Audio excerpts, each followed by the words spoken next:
ورحمۃ اللہ وبرکاتہ۔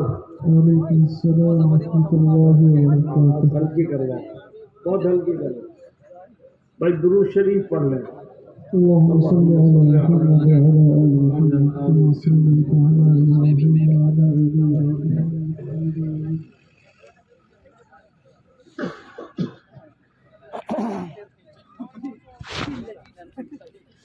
إنك حميد مجيد. الحمد لله نحمده ونستعينه ونستغفره ونؤمن به ونتوكل عليه۔ آواز کم کرو بھائی۔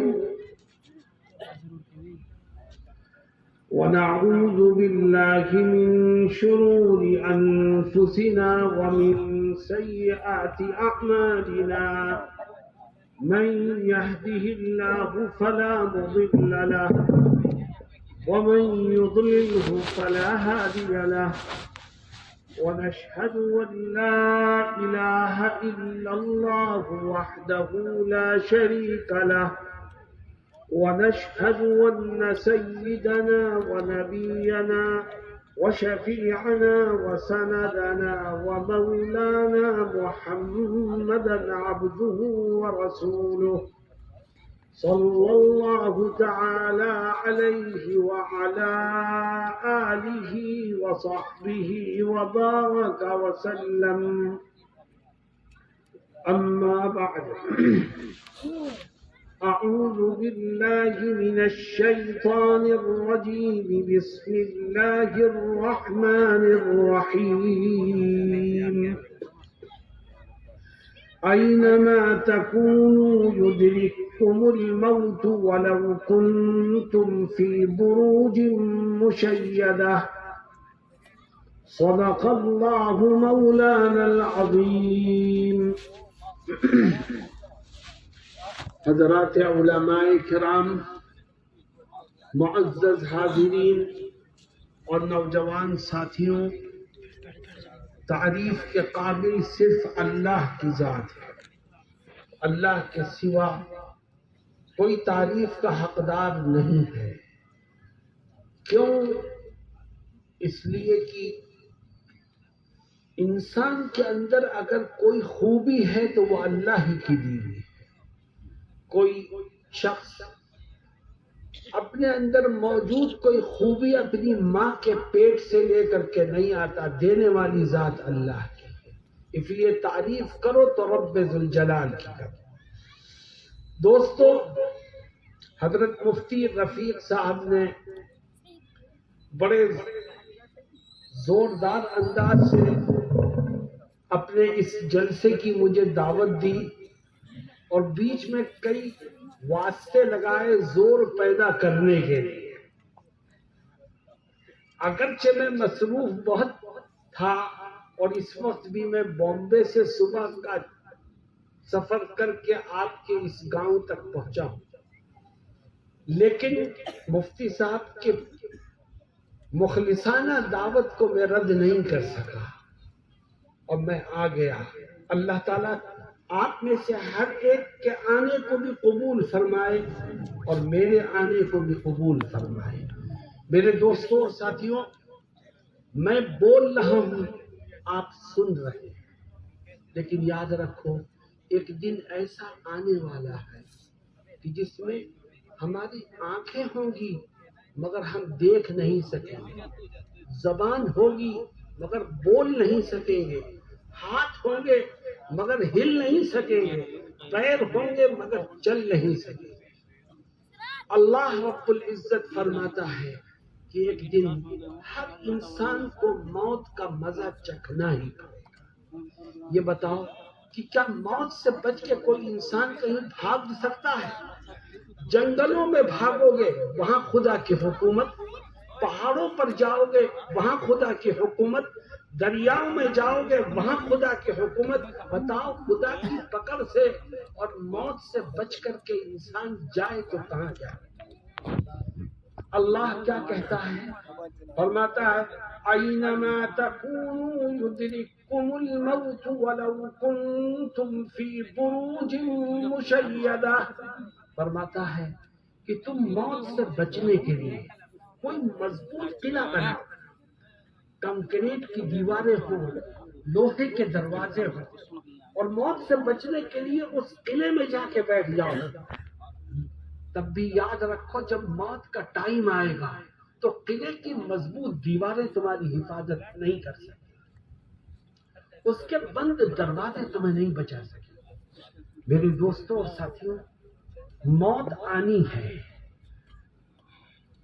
اور عجیب بات یہ ہے کہ جب انسان کی موت کا وقت آتا ہے، اس کی بیوی موجود ہے اس کے پاس، اس کے بچے موجود ہیں اس کے پاس، اس کے بھائی بہن موجود ہیں اس کے پاس، یہ بتاؤ کہ ان میں سے کوئی موت سے بچا سکتا ہے؟ کوئی نہیں بچا سکتا۔ اور انسان اپنے وقت پر اپنی جان دے دیتا ہے، اور جسم سے جب روح نکلتی ہے اور نزع کی کیفیت انسان پر طاری ہوتی ہے تو انسان شدید ترین تکلیف کو محسوس کرتا ہے، اور اس وقت کوئی اس کے کام نہیں آتا ہے۔ موت کے وقت کی تکلیف ایک ایسی تکلیف ہے کہ جس سے خود جناب رسول اللہ صلی اللہ علیہ وسلم نے پناہ مانگی اور دعا فرماتے ہیں آپ، اللہم اعنی علی سکرات الموت، اللہم اعنی علی غمرات الموت، اے اللہ موت کے وقت کی تکلیف میں تو میری مدد فرما۔ میرے دوستوں اور ساتھیوں، تکلیف اتنی ہوتی ہے کہ ہم موت سے پہلے اس تکلیف کو نہیں محسوس کر سکتے، چنانچہ اسی وجہ سے یہ فرمایا گیا ہے کہ اگر کسی شخص کی روح نکلنے کا وقت ہو اور تم وہاں بیٹھے ہو تو تم اس سے یہ مت کہنا کہ کلمہ پڑھ، یہ مت کہو اس سے۔ کیوں؟ اس وقت وہ شدید تکلیف میں مبتلا ہے، ہو سکتا ہے تم کہو کلمہ پڑھ، وہ الجھ کے کہہ دے میں نہیں پڑھتا، اور اسی وقت اس کی روح قبض ہو جائے تو موت کفر پر گئی۔ تو کیا فرمایا گیا کہ لقنوا موتاکم بلا الہ الا اللہ، اس سے مت کہو کہ کلمہ پڑھ، اس کے سرہانے بیٹھ کر خود کلمہ پڑھنے لگے، ہو سکتا ہے تمہاری زبان سے سن کر اللہ اس کو بھی پڑھنے کی توفیق عطا فرما دے۔ میرے دوستوں اور ساتھیوں، جناب رسول اللہ صلی اللہ علیہ وسلم کیا فرماتے ہیں؟ غور کرو، فرماتے ہیں کہ انسان جب مرتا ہے تو تین چیزوں کو چھوڑتا ہے، اور دیکھو اس کے ساتھ ان تین چیزوں میں سے قبر میں کون سی چیز جاتی ہے؟ فرماتے ہیں نمبر 1 مال و دولت کو چھوڑتا ہے، نمبر 2 رشتہ داروں کو چھوڑتا ہے، نمبر 3 اپنے اعمال کو چھوڑتا ہے، اور روح نکل گئی اس کی، یہ تین چیزیں اس نے چھوڑی۔ فرماتے ہیں جیسے ہی تجھے مرنے کے بعد غسل دے کر کفن میں لپیٹ کر گھر کی دہلیز سے تیرا جنازہ باہر نکالا جاتا ہے، مال و دولت تو تیرا ساتھ اسی وقت چھوڑ دیتا ہے، تیرے ساتھ الماری کی چابیاں نہیں جاتی، روپے کی گڈیاں نہیں جائیں گی، بینک کی کاپیاں نہیں جائیں گی۔ مثل مشہور ہے کہ کفن میں تو جیب ہوتی ہی نہیں، تو جیسے ہی تجھ کو کفن میں لپیٹ کر جنازہ گھر سے باہر نکالا، مال و دولت نے تو یہی تیرا ساتھ چھوڑ دیا۔ اب تیرے رشتہ دار ہیں جو تجھے اپنے کندھوں پر اٹھا کے قبرستان کی طرف لے کے چلتے ہیں۔ آقا دو جہاں سرور کائنات حضرت محمد مصطفیٰ صلی اللہ علیہ وسلم فرماتے ہیں کہ جب رشتہ دار جنازے کو لے کے قبرستان کی طرف چلتے ہیں تو یہ مردہ بولتا ہے۔ کیوں بھائی تم نے کسی مردے کو بولتے ہوئے سنا ہے؟ بولو زور سے، تم یہ کہو ہم نے نہیں سنا، مگر اگر آقا کہتے ہیں تو ہمارا ایمان ہے کہ بولتا ہے۔ کیسے بولتا ہے؟ دیکھو آقا کیا فرماتے ہیں، کہتے ہیں اگر مرنے والا نیک ہوتا ہے تو جب اس کے رشتہ دار اس کا جنازہ اٹھاتے ہیں تو وہ بولتا ہے اور کہتا ہے ارے لوگوں مجھے میری آخری منزل تک جلدی سے پہنچاؤ، مجھے وہاں جلدی پہنچاؤ جہاں میرے رب نے میرے لیے جنت کی نعمتوں کو تیار کر رکھا ہے۔ وہ بولتا رہتا ہے اور اس کی بولی کو آسمان و زمین کے درمیان کی ہر مخلوق سنتی ہے سوائے انسانوں اور جناتوں۔ آقا فرماتے ہیں نہ انسان سنتا ہے نہ جنات سنتا، بقیہ سب سنتے ہیں۔ اور جب کسی گناہگار کا جنازہ اس کے رشتہ دار اٹھا کے قبرستان کی طرف چلتے ہیں تو آقا فرماتے ہیں وہ چیختا ہے، وہ چلاتا ہے، وہ کہتا ہے مجھے کہاں بربادی کی طرف لے جاتے ہیں، مجھے کہاں ہلاکت کی طرف لے جاتے ہیں۔ آقا صحابہ سے کہتے ہیں کہ میں تمہیں اس کی چیخ و پکار سنا سکتا ہوں، مگر اس کی چیخ و پکار اتنی بھیانک ہو جاتی ہے کہ مجھے ڈر ہے کہ اگر تم سن لو گے تو بے ہوش نہ ہو جاؤ۔ میرے دوستو، اس طرح رشتہ دار جنازے کو لے کے قبرستان تک پہنچتے ہیں۔ پھر ہوتا کیا ہے، ہم اپنی آنکھوں سے دیکھتے ہیں قبر کے کنارے جنازہ رکھا جاتا ہے، چارپائی رکھی گئی، اب جنازے کو قبر میں اتارنے کا وقت ہے تو سب لوگ چاروں طرف قبر کے کھڑے ہیں، کوئی نہیں اترتا، دو آدمی سہارے کے لیے اترتے ہیں تاکہ جنازے کو سہارا دے کر قبر تک پہنچا دے، اور جب قبر میں لٹا دیتے ہیں تو وہ جو دو اندر گئے تھے وہ بھی اوپر آ جاتے ہیں۔ تیرا باپ بھی کھڑا ہوگا، تیرا بھائی بھی کھڑا ہوگا، تیرا دوست بھی کھڑا ہوگا، تیری اولاد بھی کھڑی ہوگی، لیکن کوئی بھی تیرے ساتھ دفن ہونے کو تیار نہیں۔ یہ سارے رشتہ دار تجھے منو مٹی کے نیچے دبا دیں گے۔ بڑا فخر کرتا تھا اپنے کٹمب پر، بڑا فخر کرتا تھا اپنی برادری پر، بڑا فخر کرتا تھا اپنے بھائیوں اور اپنی اولاد پر۔ دیکھ آج تو تنہا ہے، کوئی تیرے ساتھ دفن ہونے کو تیار ہے۔ نبی کریم صلی اللہ علیہ وسلم کیا کہتے ہیں؟ فرماتے ہیں جیسے ہی اس کی قبر بند ہوتی ہے اور رشتہ دار واپس جانے لگتے ہیں تو خدا اس مرنے والے کے کانوں میں سننے کی طاقت کو پیدا فرما دیتا۔ وَإِنَّهُ لَيَسْمَعُ قَرْعَ نِعَالِهِمْ، وہ واپس جانے والے رشتہ داروں کے جوتے کی آواز کو سنتا ہے۔ سوچو اس کے دل پہ کیا گزرتی ہوگی کہ سب مجھے تنہا چھوڑ کر کے واپس جا رہے ہیں۔ مال و دولت نے پہلے ساتھ چھوڑ دیا، رشتہ دار بھی تجھے تنہا چھوڑ کے جا رہے ہیں۔ آقا فرماتے ہیں رشتہ دار قبرستان کے گیٹ سے باہر نکلتے ہیں، پھر کیا ہوتا ہے قبر میں؟ فرماتے ہیں اگر مرنے والا نیک ہے تو اس کی قبر ایک طرف سے پھٹے گی اور قبر کے اندر ایک بہت خوبصورت انسان داخل ہوگا۔ وہ مرنے والا سوچے گا میرے رشتہ دار تو مجھے چھوڑ کے چلے گئے، یہ کون ہے جو میری قبر میں آ گیا؟ اس سے پوچھے گا تو ہے کون؟ تو جیسا خوبصورت انسان میں نے آج تک نہیں دیکھا، تو ہے کون؟ میری قبر میں کیوں آ گیا؟ وہ آنے والا کیا جواب دے گا؟ کہے گا انا عملک الصالح، کہے گا میں کوئی اور نہیں ہوں، دنیا میں تو نے جو نیکیاں کی تھی خدا نے تیری نیکیوں کو میری شکل میں بنا کر تیرے ساتھ کر دیا، اب میں ہر وقت تیرے ساتھ رہوں گا۔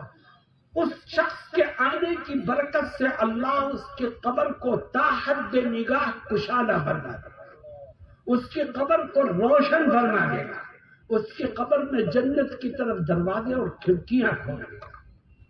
دیکھو قبر میں کون ساتھ گیا؟ مال و دولت ساتھ نہیں گیا، رشتہ دار ساتھ نہیں گئے، انسان کا عمل ساتھ گیا۔ نبی کریم صلی اللہ علیہ وسلم فرماتے ہیں کہ اگر مرنے والا گناہگار ہوتا ہے، بدکار ہوتا ہے، خطا کار ہوتا ہے تو اس کی قبر کبھی گوشہ کونا پھٹے گا اور اس کی قبر میں بھی ایک شخص داخل ہوگا جو نہایت بدصورت ہوگا، ڈراؤنی شکل کا، اس کو غم ہوگا کہ میرے رشتہ دار مجھے چھوڑ گئے، اور اب دیکھے گا اس ڈراؤنی شکل کے انسان کو تو گھبرا جائے، کہے گا تو ہے کون؟ اتنی بری شکل تو میں نے آج تک دیکھی نہیں، تو میری قبر میں کیوں گھس آیا؟ تو وہ جواب کیا دے گا؟ کہے گا انا عملک الخبیث، کہے گا میں کوئی اور نہیں ہوں، دنیا میں جو تو نے پاپ کیے تھے، جو گناہ کیے تھے، خدا کی جو نافرمانیاں کی تھی، خدا نے تیرے پاپ کو میری شکل میں بنا کر تیرے اوپر مسلط کر دیا۔ اب کیا ہوگا؟ اب اس کی قبر کی دونوں دیواریں کھسکنے لگے، ادھر کی دیوار بھی ملنے لگے گی، ادھر کی بھی ملنے لگے گی۔ فرماتے ہیں دونوں دیواریں ملتے ملتے اتنی مل جائیں گی کہ اس مرنے والے کی ایک طرف کی پسلیاں دوسری طرف کی پسلیوں میں اس طرح گھس جائیں گی، اور پھر خدا اس کے قبر کو جہنم کے گڑھے میں تبدیل کر دے گا۔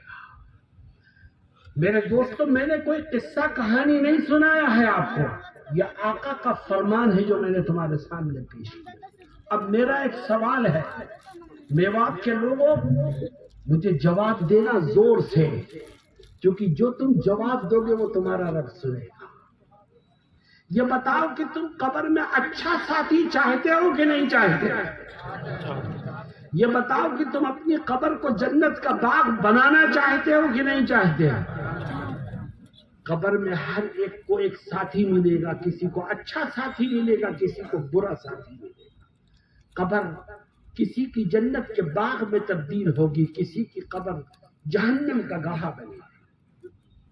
اگر یہ چاہتے ہو کہ خدا تمہیں قبر میں اچھا ساتھی نصیب فرمائے اور تمہاری قبر کو جنت کا باغ بنا دے، تو اس کے لیے دنیا کی اس زندگی میں کچھ کرنا پڑے گا۔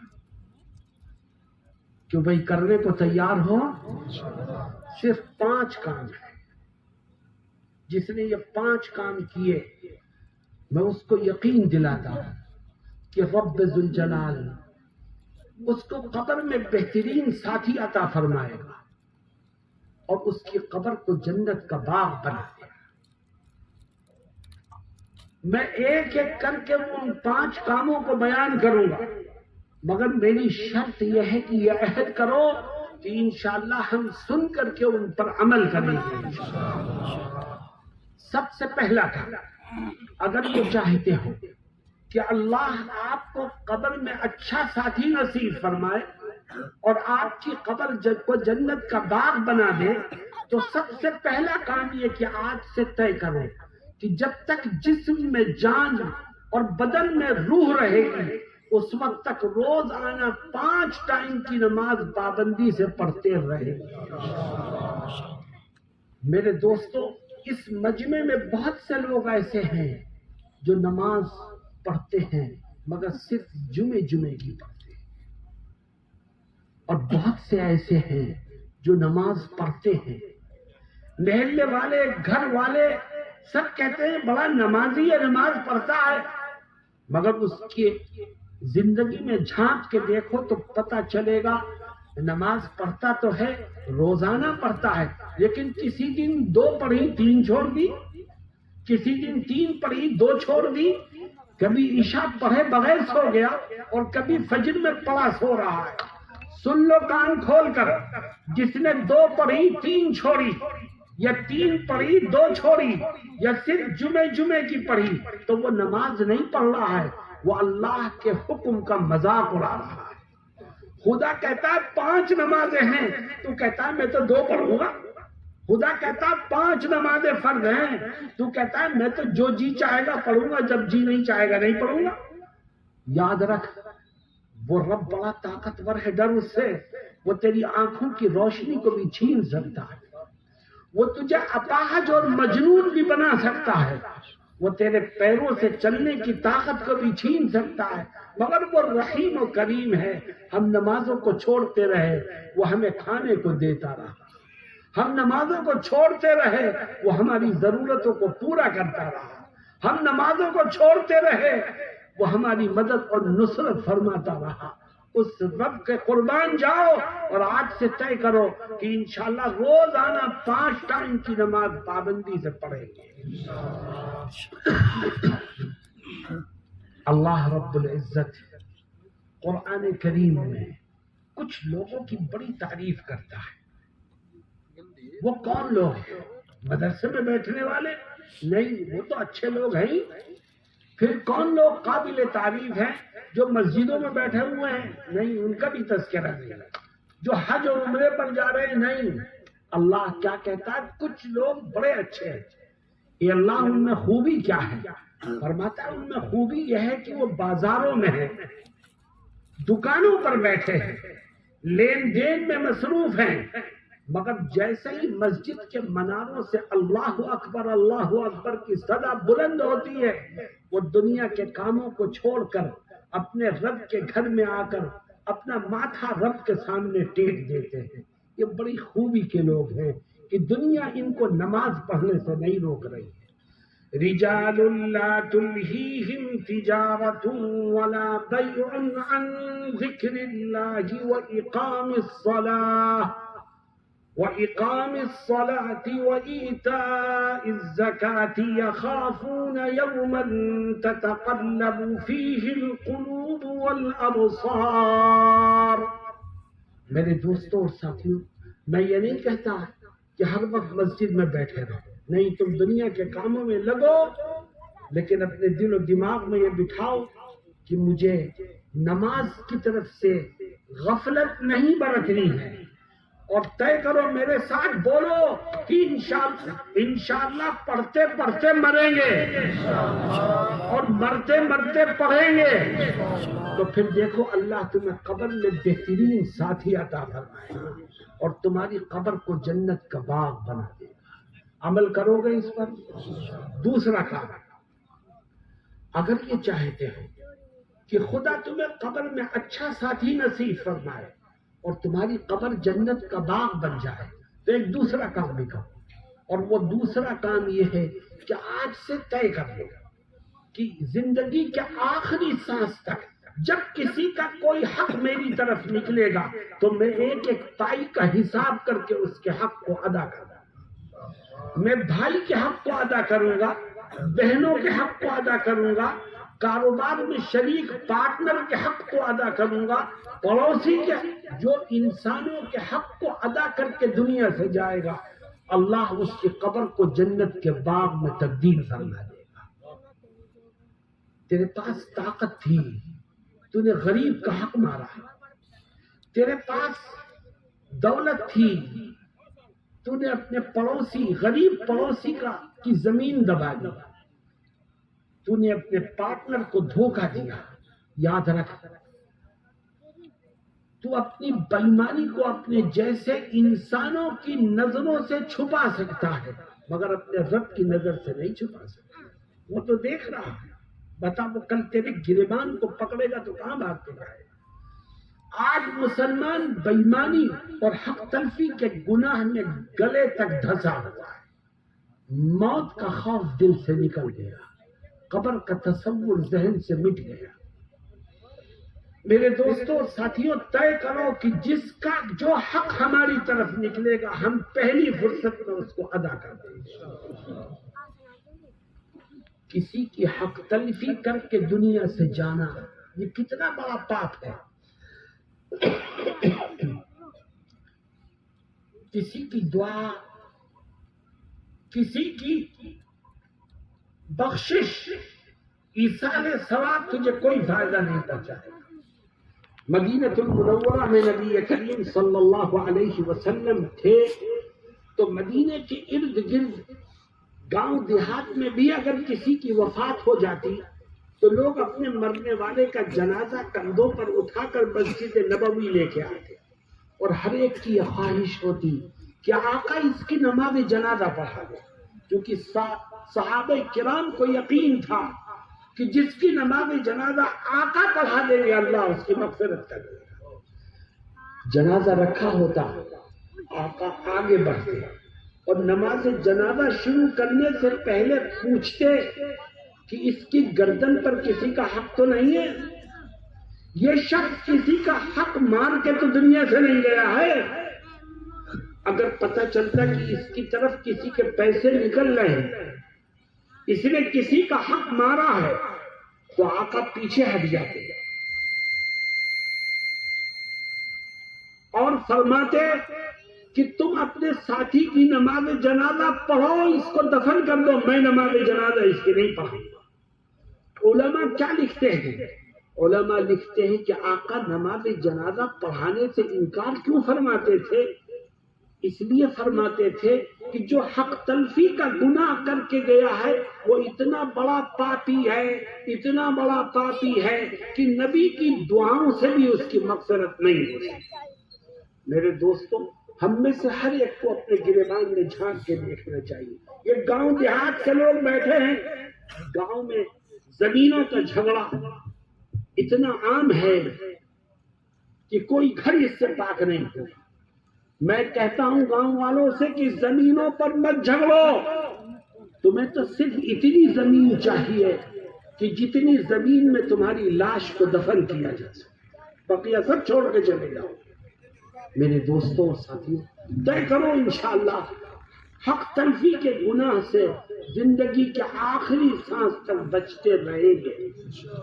جب تم لوگوں کے حق کو ادا کر کے جاؤ گے قبر میں, تو اللہ تمہاری قبر کو جنت کے باغ میں تبدیل کر دے گا اور تمہیں قبر میں اچھا ساتھی نصیب فرمائے. تو بھائی اس پر عمل کرو گے. نمبر 3, اگر یہ چاہتے ہو کہ خدا قبر میں اچھا ساتھی نصیب فرمائے اور قبر کو جنت کا باغ بنا دے, تو ایک تیسرا کام بھی کرو. اور وہ تیسرا کام سن لو میوات کے لوگوں, وہ تیسرا کام یہ ہے کہ آج سے عہد کر لو کہ زندگی کے آخری سانس تک میں اپنی زبان سے اور اپنے ہاتھ سے کسی کو ناحق کوئی تکلیف نہیں پہنچاؤں. اگر تو نے کسی کو اپنے ہاتھ سے تکلیف پہنچائی, اپنی زبان سے تکلیف پہنچائی, تو تو ظالم ہے, وہ مظلوم ہے. اور خدا کی مدد مظلوم کے ساتھ ہے, خدا کی مدد ظالم کے ساتھ ہے. اور آج مسلمان اپنی زبان اور ہاتھ سے تکلیف پہنچاتا ہے, اور نوبت یہاں تک آ گئی ہے کہ ہم کسی کو زبان سے کچھ بھی کہہ دیتے ہیں, ہاتھ سے تکلیف پہنچاتے ہیں, اور ہمارے دلوں سے اس گناہ کی برائی نکل گئی ہے. اور جب کسی گناہ کی برائی دل سے نکل جائے, یہ انسان کی بربادی کی آخری اسٹیج ہے. اس کا مطلب یہ ہوتا ہے کہ وہ مر جائے گا مگر اسے توبہ کی توفیق نہیں ہوگی, کیونکہ توبہ تو آدمی گناہوں سے کرتا ہے, اور گناہ کی برائی دل سے نکل گئی تو توبہ کیوں کرے گا. آؤ ہم طے کریں. اللہ کے نبی صلی اللہ علیہ وسلم فرماتے ہیں, المسلم من سلم المسلمون من لسانه ويده. پکا سچا مسلمان وہ ہے جس کے ہاتھ سے بھی کسی مسلمان کو تکلیف نہ پہنچے اور جس کی زبان سے بھی تکلیف نہ پہنچے. آج ہم ایک دوسرے کو اپنی زبان سے تکلیف پہنچاتے ہیں, ہاتھ سے اگر کم تکلیف پہنچاتے ہیں تو زبان سے تکلیف پہنچانے کا رواج عام ہو گیا.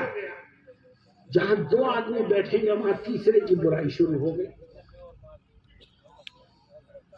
مرکز والے شورا والوں کی برائی کر رہے ہیں, شورا والے مرکز والوں کی برائی کر رہے ہیں, اور کہاں بیٹھ کر؟ اللہ کے گھر میں بیٹھ کر. کہاں؟ دین کے نام پر اپنے اوقات لگا رہے ہیں فی سبیل اللہ, چلے میں 40 دن میں 3 دن میں نکلے ہوئے ہیں, اور وہاں یہ برائیاں ہو گئی. بتاؤ خدا کو کیا منہ دکھائے گا؟ اپنی زبان کی حفاظت کرو. میں مدرسے والوں سے بھی کہوں گا کہ آپس میں بیٹھ کر کے کسی دوسرے کی برائی اور غیبت مت کرو. ہم جب برائی کرتے ہیں تو دائیں بائیں دیکھتے ہیں کہ کوئی ہمیں دیکھ تو نہیں رہا ہے, پھر چپ کے سرگوشی میں ایک دوسرے کی برائی کرتے ہیں. اللہ کیا کہتا ہے؟ اللہ کہتا ہے تمہاری ایسی کی تیسی. کیا کہتا ہے؟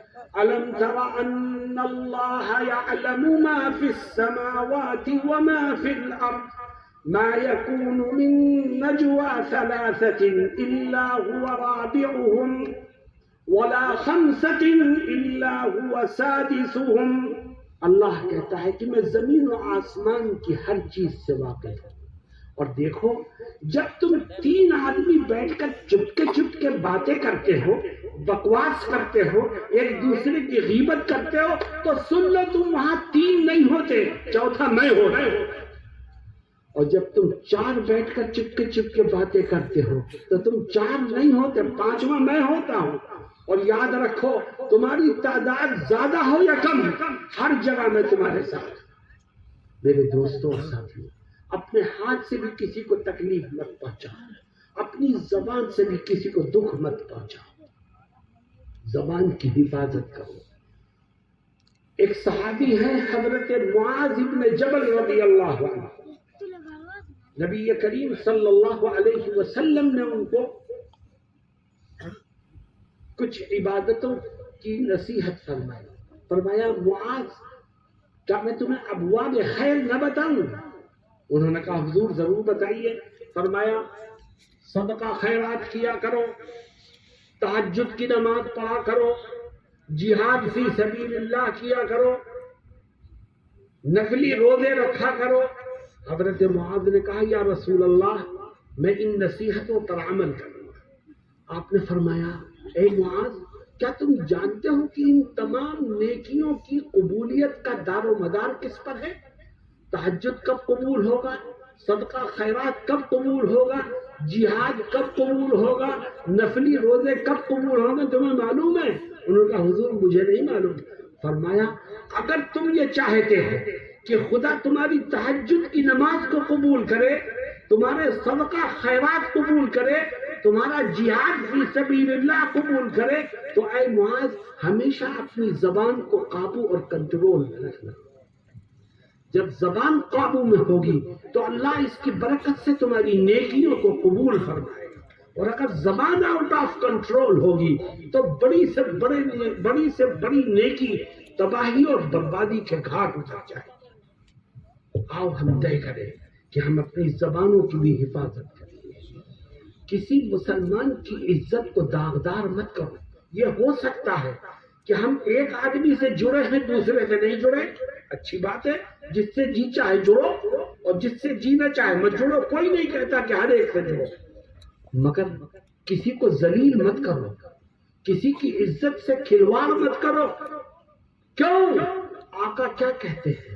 ایک حدیث شریف میں ہوا یہ کہ ایک مرتبہ نبی کریم علیہ الصلاۃ والسلام مکہ المکرمہ میں تشریف لے گئے اور حرم مکی میں آپ داخل ہوئے۔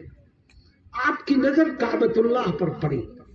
آپ نے کعبے کو دیکھ کر کہا اے رب یہ تیرا بڑا مقدس گھر ہے، بڑا باعزت گھر ہے، بڑا برکت والا گھر ہے، لیکن اے رب آگے کہتے ہیں آپ، لیکن اے رب ایک مسلمان کی عزت تیرے نزدیک کعبۃ اللہ کی عزت سے زیادہ بڑی۔ علماء نے کیا لکھا ہے اس کا مطلب؟ علماء لکھتے ہیں کہ اگر ایک شخص ہتھوڑا لے کے کعبے کو گرا دے اور دوسرا شخص کسی مسلمان کی عزت کو داغدار کر دے تو یاد رکھو مسلمان کی عزت سے کھلواڑ کرنے والا کعبۃ اللہ کو گرانے والے سے زیادہ بڑا گناہ ہے، اور آج یہ گناہ امت میں عام ہو رہا ہے۔ آؤ ہم طے کریں کہ ہم اپنے ہاتھ سے بھی کسی کو تکلیف نہیں پہنچائیں گے اور اپنی زبانوں کو بھی قابو میں رکھیں۔ میرے دوستوں اور ساتھیوں، جس نے دوسرے کی عزت کی حفاظت کی تو میں اسے یقین دلاتا ہوں خدا قبر میں اس کی حفاظت کرے گا۔ جس نے کسی کی عزت کو نیلام کیا خدا قبر میں اس کی پکڑ کرے گا۔ اگر یہ چاہتے ہو کہ قبر میں اچھا ساتھی ملے اور تمہاری قبر جنت کا باغ بنے تو طے کرو تیسرا کام یہ کہ ہم کسی کو نہ اپنے ہاتھ سے تکلیف پہنچائیں گے نہ اپنی زبان سے تکلیف پہنچائیں گے۔ تو بھائی اس پر عمل کرو گے؟ چوتھا کام، دیکھو مرنا تو ہے، ایک دن قبر میں تو جانا ہے، تیاری ابھی سے کرو۔ ایک چوتھا کام، اور جو باتیں میں کہہ رہا ہوں یہ وہ باتیں ہیں جن میں ہم اور آپ گھرے ہوئے ہیں، مبتلا ہیں۔ اگر یہ چاہتے ہو کہ خدا قبر میں اچھا ساتھی نصیب فرمائے اور آپ کی قبر کو جنت کا باغ بنا دے تو ایک چوتھا کام بھی کرو، اور وہ چوتھا کام یہ ہے کہ آج سے طے کر لو کہ انشاءاللہ زندگی کے آخری سانس تک میں اپنے دل میں کسی کے لیے حسد اور جلن کو پیدا نہیں ہونے دوں۔ تیرا دل حسد اور جلن سے پاک اور صاف ہوگا تو خدا قبر میں تیری حفاظت کرے گا، اور اگر تیرا دل حسد جیسی بیماری میں مبتلا ہے، کوئی کاروبار میں ترقی کر رہا ہے تو تیرے سینے پر سانپ لوٹ رہا ہے، لوگ کسی کی عزت کر رہے ہیں تو تیرا دل دکھ رہا ہے، کوئی ترقی کے راستے پر آگے بڑھ رہا ہے تو تیرے پیٹ میں تکلیف ہو رہی ہے۔ یاد رکھو اسی کو حسد کہتے ہیں، اور آج مسلمانوں کا حال یہ ہے کہ وہ اپنے دکھوں سے بے چین نہیں ہے، دوسروں کے سکھوں سے بے چین۔ ہم اپنے دکھ سے پریشان نہیں ہیں، دوسرے کا سکھ ہمیں دکھ دے رہا ہے، یہ حسد ہے۔ اللہ کے نبی صلی اللہ علیہ وسلم کیا فرماتے ہیں؟ ایاک والحسد فإن الحسد يأكل الحسنات كما تأكل النار الحطب۔ حسد سے اپنے دل کو پاک کر، ورنہ یاد رکھ یہ حسد کی بیماری تیری نیکیوں کو اس طرح کھا کے ختم کر دے گی جیسے آگ خشک لکڑی کو جلا کے ختم کر دے گی۔ میری طرح کے سفید کپڑے پہن لیے، اپنے جیسے انسانوں سے میں نے اپنے بہت سے عیب کو چھپا لیا، مگر سوچو تو صحیح کہ دل کا کھوٹ اپنے رب سے کیسے چھپائے گا؟ وہ رب تو تیرے ظاہر کو بھی دیکھتا ہے، تیرے باطن کو بھی دیکھتا ہے۔ سال بھر کی نمازیں، 50 سال کے روزے، تراویح، صدقہ، خیرات، یاد رکھو یہ ساری نیکیاں تیرے ساتھ ہیں، لیکن 1 منٹ کا حسد 60 سال کی عبادتوں کو جلا کے خاک کر دے۔ ایاک والحسد، کیوں؟ یہ حسد کی بیماری انسان کی نیکیوں کو جلا کے ختم کیوں کر دیتی ہے؟ اتنی بری بیماری کیوں ہے؟ اس کی وجہ مفسرین نے ذکر فرمائی، اور وجہ کیا ذکر فرمائی؟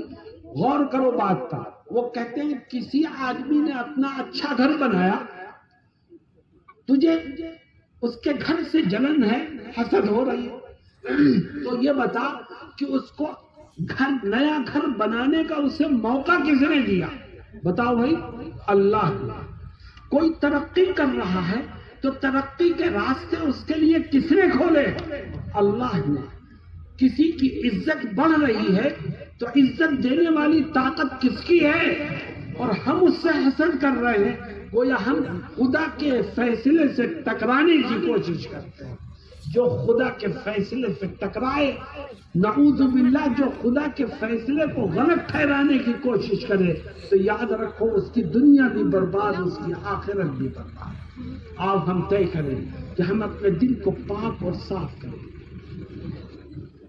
کبھی کبھی ایسا ہوتا ہے کہ ہم اپنے دل کو صاف کرنا چاہتے ہیں، مگر کچھ لوگ ہیں جن کی طرف سے ہمارا دل صاف ہی نہیں ہوتا۔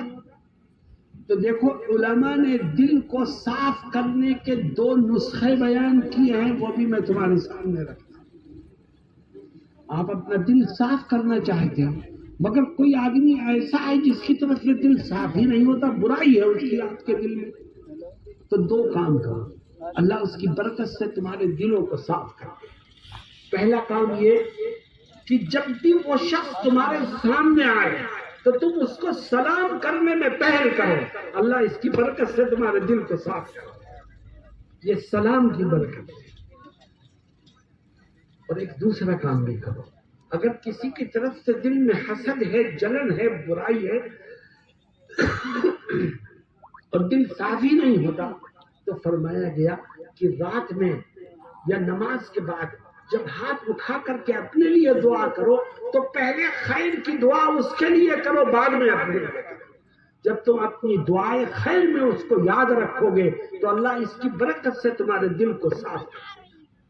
میرے دوستوں اور ساتھیوں، جتنے ساتھی یہاں بیٹھے ہیں غور کریں تھوڑی دیر کے لیے کہ دل میں ہم میں سے کسی کے دل میں کس کی برائی ہے۔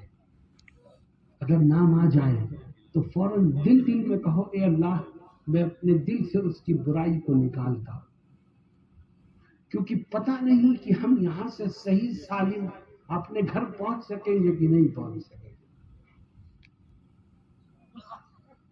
جس نے اپنے دل کو حسد، بغض اور عناد سے پاک اور صاف کیا، یاد رکھو اس کو قبر میں اچھا ساتھی ملے گا اور اللہ اس کی قبر کو جنت کے باغ میں تبدیل فرمائے گا۔ کیوں بھائی اس پر عمل کرو گے؟ اور آخری چیز میں نے کہا تھا 5 کام کر لو، 5 میں سے کتنے کام آئے؟ کون کون سے؟ نمبر 1 نماز، نمبر 2 کسی کا حق نکلے تو اس کو ایک پیسے کا حساب کر کے ادا کر دو، اور تیسرے نمبر پر اپنی زبان سے، ہاتھ سے کبھی کسی کو ناحق تکلیف مت پہنچاؤ، اور چوتھا کام یہ کہ اپنے دل کو حسد، بغض اور عناد سے پاک اور صاف رکھو۔ اور آخری کام، اگر یہ چاہتے ہو کہ خدا تمہیں قبر میں بہترین ساتھی نصیب فرمائے اور تمہاری قبر کو جنت کا باغ بنا دے تو ایک 5واں کام بھی کرو، اور وہ یہ ہے کہ آج سے طے کر لو کہ زندگی کے آخری سانس تک اٹھتے بیٹھتے چلتے پھرتے کھاتے پیتے نبی کریم صلی اللہ علیہ وسلم کی ایک ایک سنت پر عمل کرنا۔ جو آقا کی سنتوں پر عمل کرتے کرتے کرتے کرتے دنیا سے جائے گا، اللہ رب العزت اس کو قبر میں بہترین ساتھی عطا فرمائے گا اور اس کی قبر کو جنت کے باغ میں تبدیل کر دے گا۔ میں اس مجمع میں بہت سے ایسے لوگوں کو دیکھ رہا ہوں جن کے چہروں پر داڑھیاں نہیں۔ ہم نے کس کی نقل اتاری؟ غیروں کی نقل اتارتے ہیں، نبی کے دشمنوں کی نقل اتارتے ہیں، کافروں اور مشرکوں کی نقل اتارتے ہیں۔ نبی کے چہرے پر تو داڑھی تھی، نبی کا کلمہ پڑھنے والا نبی کے دشمنوں جیسا اپنا چہرہ بنائے گا تو بتاؤ نبی کی شفاعت اس کو کیسے ملے گی؟ اور یہاں پر جو لوگ بیٹھے ہوئے ہیں ان میں سے جس کی جیب میں پیسے اور ٹکے ہیں اس کا حال یہ ہے کہ جب اس کی بیٹی یا بیٹے کی شادی ہوتی ہے تو وہ ان تمام خرافات کو انجام دیتا ہے جس کی شریعت میں کوئی گنجائش نہیں ہے۔ اور بیٹی یا بیٹے کی شادی میں پانی کی طرح پیسے بہانے والوں سے کہو کہ میاں سادگی سے کرو تو وہ جواب کیا دیتا ہے؟ کہتا ہے مولانا صاحب بچوں ہی کے لیے تو دولت کمائی تھی، ان پر نہ خرچ کروں تو اور کس پر کروں؟ یہ دولت تیری نہیں ہے، اس کا مالک تو اوپر بیٹھا ہے۔ مالک تو وہ ہے تو اپنی ماں کے پیٹ سے تو ایک دانہ گیہوں کبھی نہیں لے کے آیا تھا۔